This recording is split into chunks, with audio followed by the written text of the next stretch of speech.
s'il y a des demandes d'intervention, je passe la parole à Claire Schweitzer.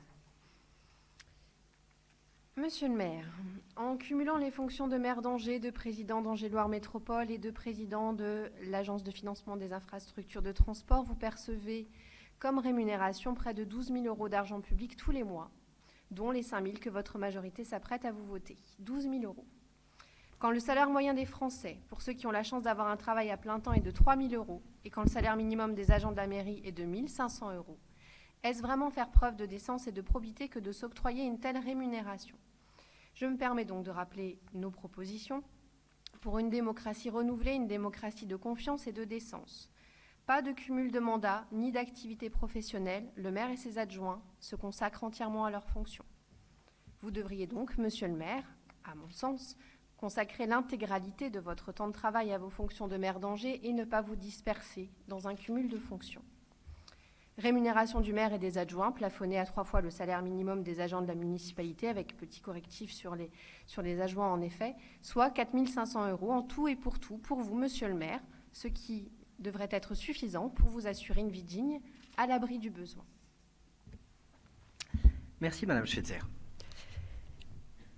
Ces petites affichettes, 12 000 € qui ont été collées sur mes affiches de campagne, je ne dis pas que c'est vous, ces propos qui ont été relayés par certains des candidats ici pour en faire des arguments de campagne, n'ont manifestement pas eu le succès escompté dans les urnes.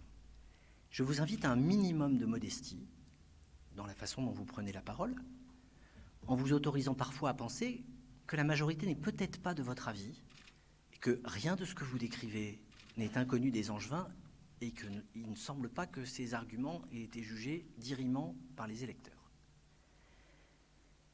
À faire de la démagogie sur ce genre de sujet, il ne faut pas s'étonner ensuite qu'on glisse vers un système du tous pourri.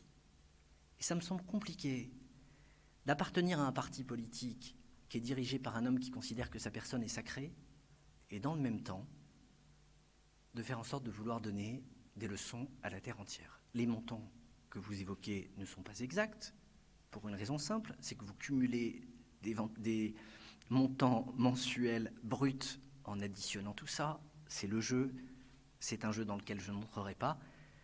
Et je pense que vous allez finir par vous lasser d'y jouer toute seule. En tout cas, je pense que vous avez d'autres moyens de vous grandir dans cette assemblée que d'utiliser ce ressort. Et votre petit calcul démontre que mes adjoints seraient finalement mieux indemnisés s'ils étaient vos adjoints que les miens, ce qui témoigne sans doute du fait qu'il y a une vocation à la chose publique qui n'est pas le monopole d'un camp.